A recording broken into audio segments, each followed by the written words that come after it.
Hey, welcome back to Evil's Comics. I'm Evil Mike, and this is going to be my reviews on comics that were released on September 29, 2021, Part 3.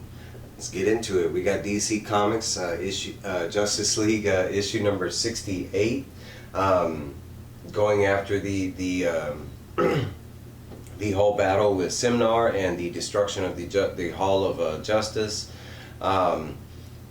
You know, that at the where the last issue left off, Superman eventually deeming him too big a threat to be allowed in the universe and everything. He eventually cast him in the Phantom Zone using like a Phantom projector that he was given by his dad or whatever.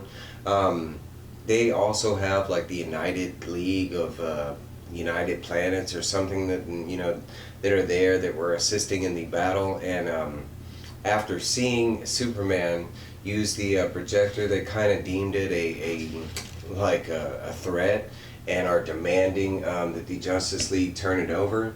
And we're basically catching up with that right here, and the Justice League are not exactly friendly to the idea of them demanding that they hand over the weapon, especially because it belongs to Superman, and Superman being a member of that group.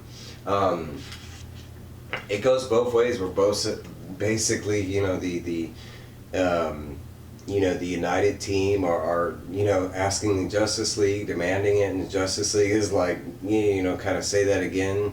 And they're ready to fight for it, kind of thing. Eventually, bigger heads do prevail, and since Superman is a member of that group as well, they allow him to keep it on Earth in the Hall of Justice.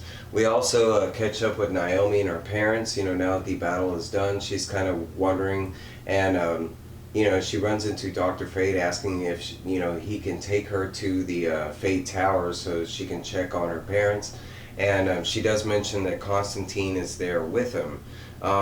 He kind of freaks out because there's some kind of rule that Constantine is not supposed to be in the Fate Tower, and he knows this. It comes off really weird, like it might not be Constantine, could be somebody posing as him, something like that, but it could just be Constantine messing around with Dr. Fate. But they do go inside, and nothing's really amiss besides a comment that Constantine says about messing up the bathroom. But her parents are fine, and they everything gets caught up. There is a huge moment in the comic where now that the Hall of Justice is destroyed, they need a base command. They also have the Watchtower, and I think they have another location on the other side of the world that they sometimes use.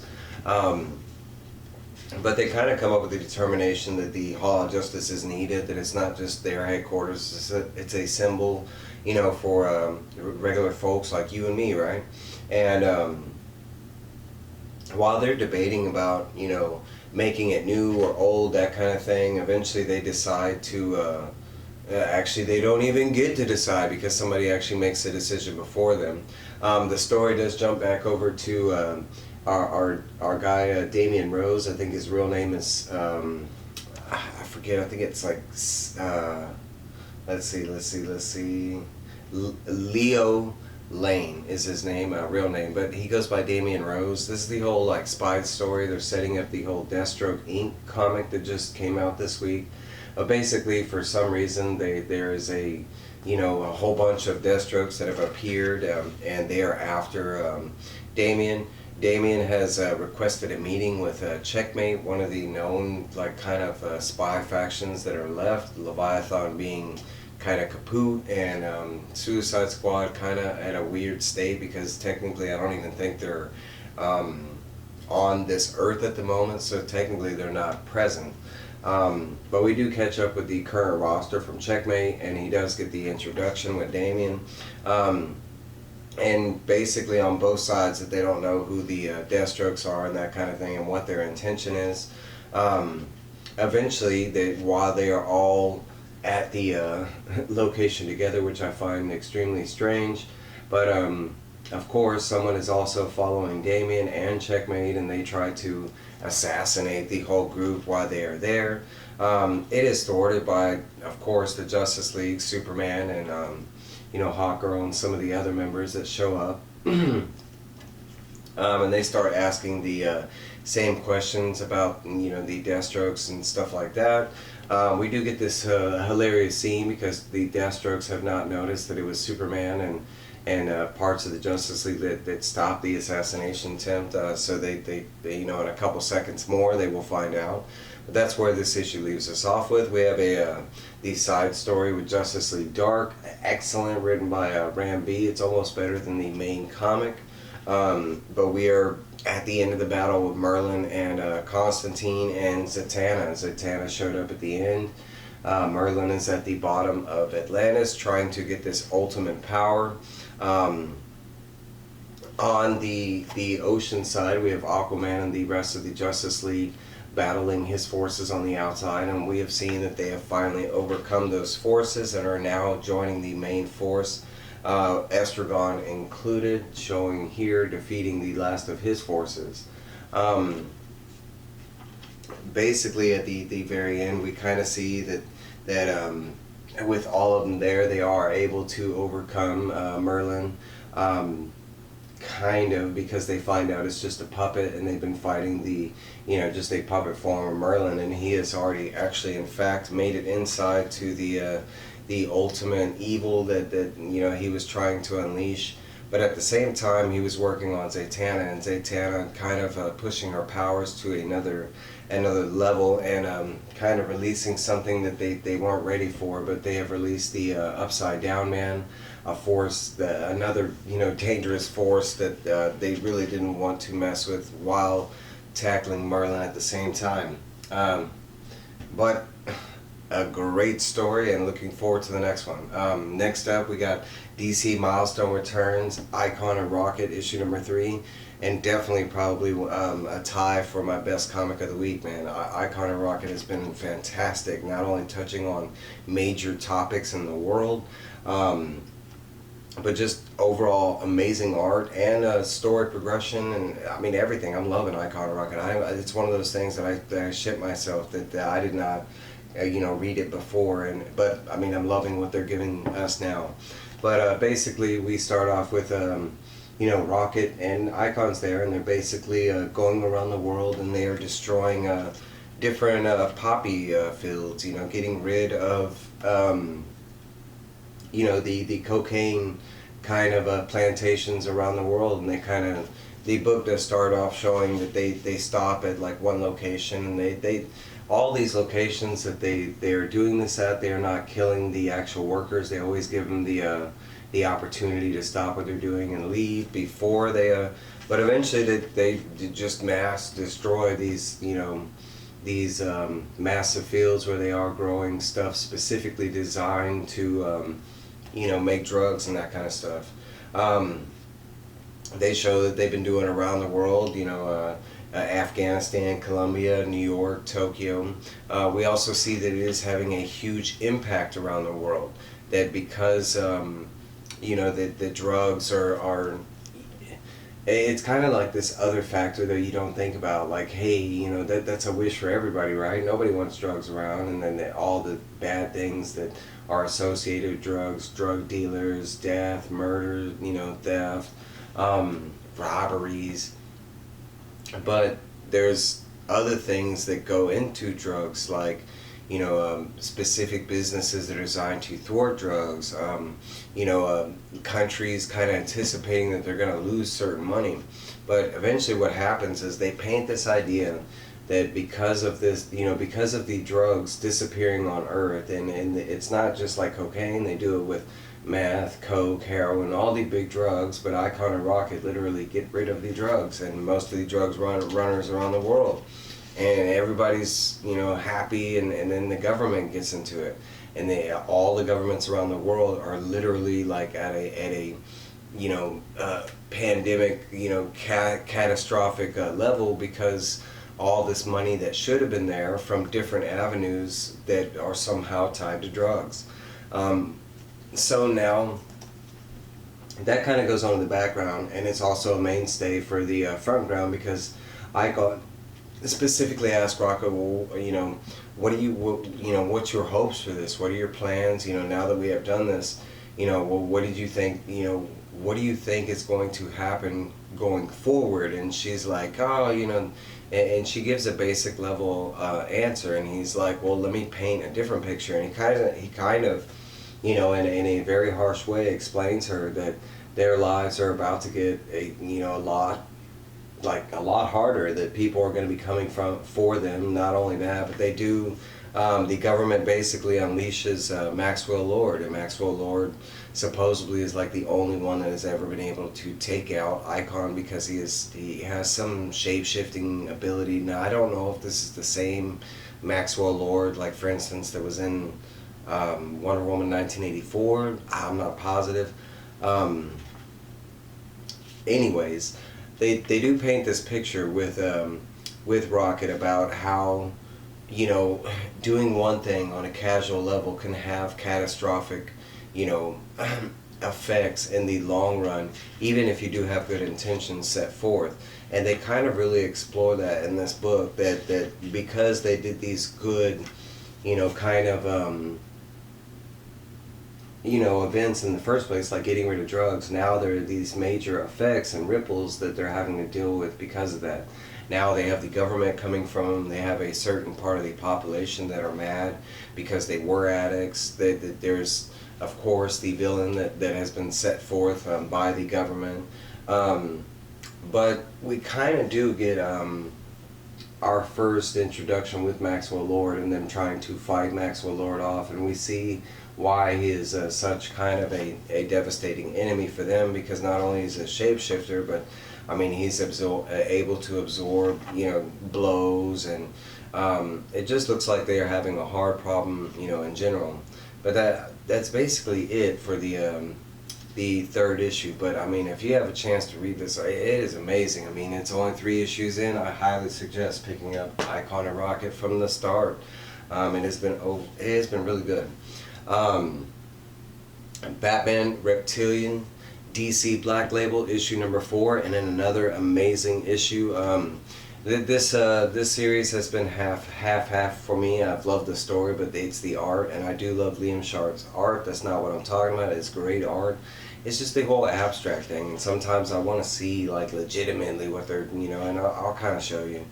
But basically, we are this whole book is wrapped around that there's this killer going around Gotham, and he is basically brutally like kind of eating and going through certain types of villains. I think at this point he's already chomped on Joker, Penguin, you know, most of the main ones that you can think of. Batman is down to his last person on his list, being Killer Croc.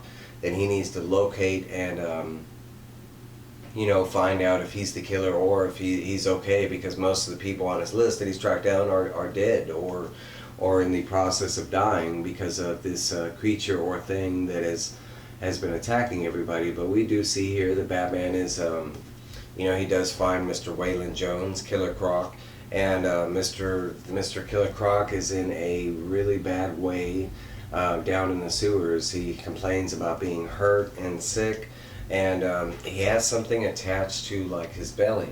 Batman asks if he can cut it off, and Killer Croc agrees. They do show kind of not show and show, but they do. But he does kind of cut this thing off of Killer Croc's belly, and Killer Croc, you know, he kind of asks what it is, and Batman says that it's a breeding sac.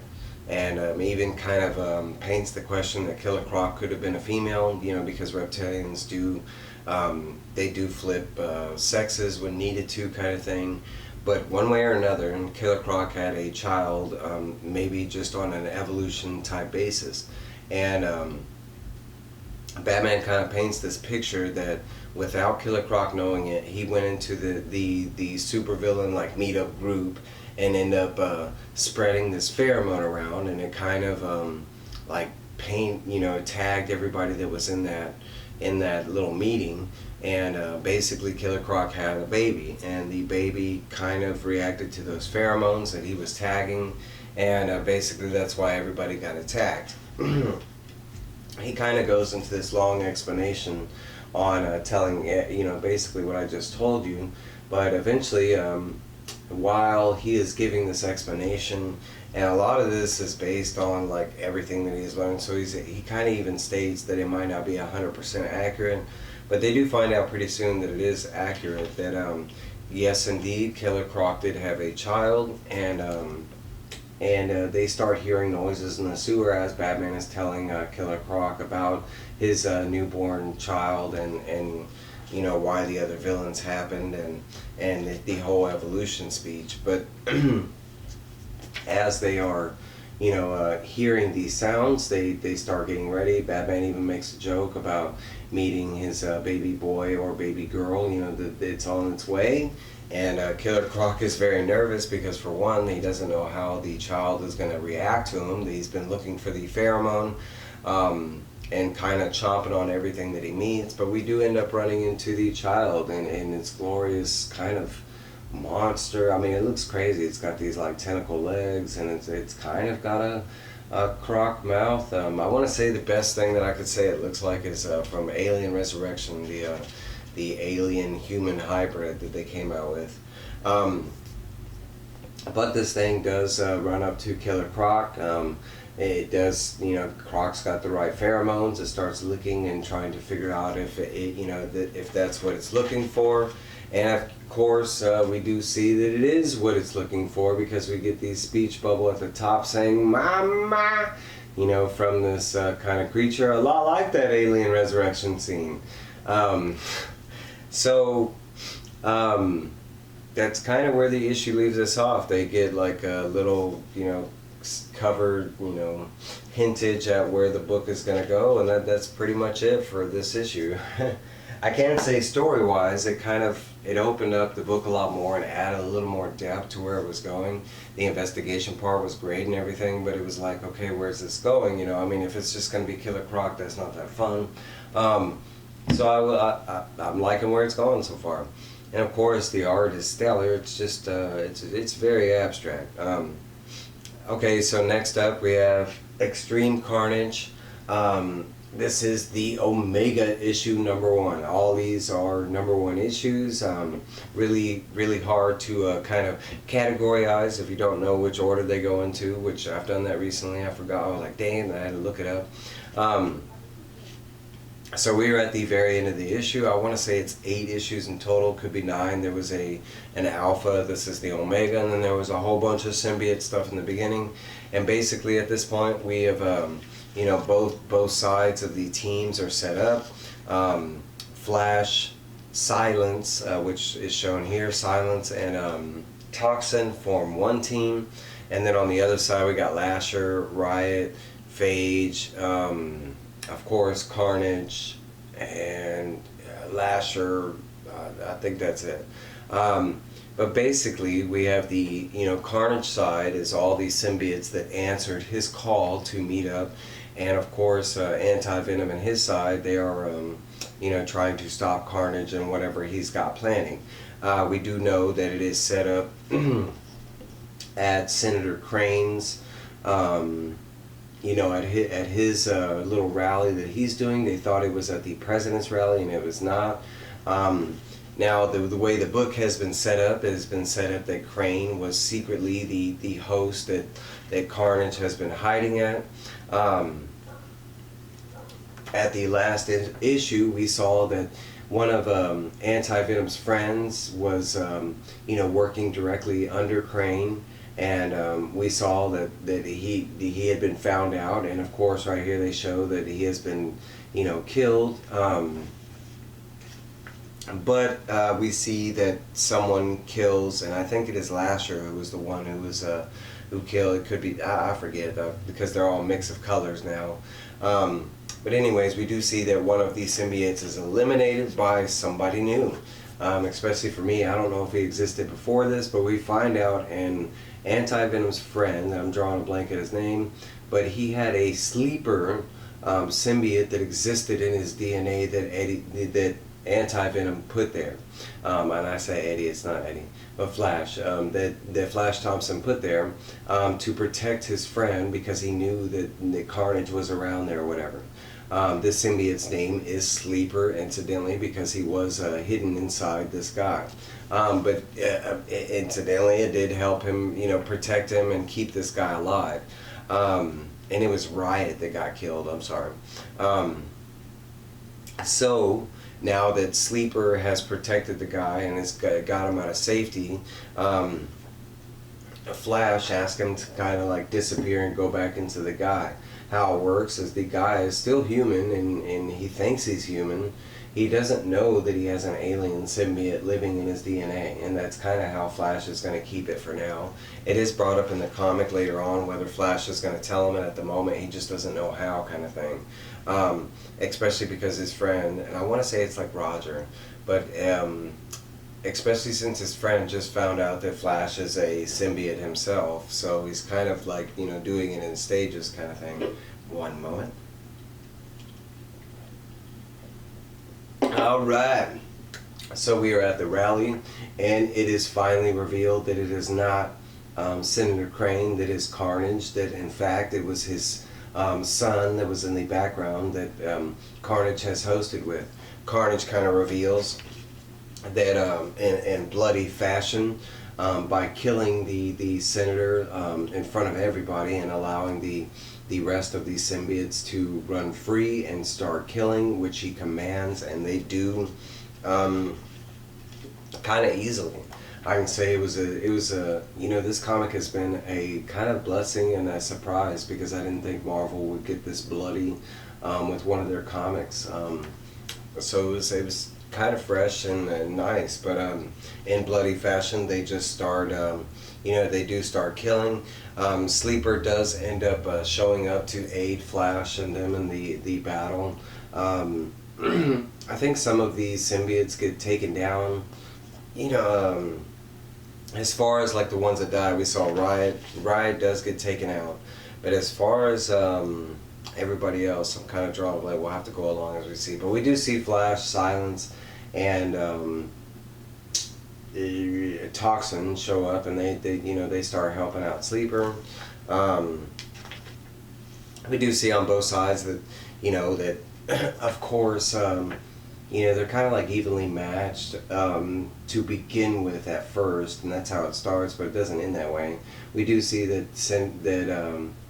Carnage kind of explains why the son is the better host, saying he is a lot like Cletus Cassidy, that like once he got inside, he did find out that the senator had been killing and has been kind of secretly a serial killer, and his dad was just covering up with his senator abilities. We do show that for some reason Iron Man has kind of found out on the news or something that this was going on, and he wanted a chance to check out his symbiote extremis armor, and it kind of backfires because Crane can talk to all the symbiotes, and his suit having the symbiote stuff in there, instantly Iron Man gets kind of taken out of the battle. And not only that, but Carnage mixes himself, because he is calling all the symbiotes to him, but he mixes himself with Tony's like extremist symbiote kind of creation that he did. So not only that, but now Carnage is a little more powerful now that he is mixed with the extremist, Carnage, I don't know, the symbiote stuff. Eventually, that's how Carnage eventually gets away, as shown here. He mixes with the extremist stuff and ends up, kind of flying away, telling him that, he'll be back another day. He does show that he grabs, and I'm drawing a blank at her name. She was my favorite, but the purple symbiote, the girl. But he does grab her and takes her away. The other two symbiotes that are left, the green and the yellow, I think it's Phage and I think it's Lasher. But they are eventually captured by, we do see some Alchemix, some robots that show up, or droids or whatever, and it is a new updated version of those Alchemix, so they're more like symbiote capable. Basically at the very end, after everything is settled, because at this point it's kind of like a cleanup thing, and they show all the bodies of the humans that were killed. They do show a moment where Flash is with this guy, and I think his name is Roger, but it could be something different. I'm sorry, I'm bad with names. But basically we kind of get into that moment where, you know, he's still on the fence about telling his friend that he has Sleeper inside him, and that's kind of where they leave it at. And his friend also kind of being cool with him being anti-venom type of thing.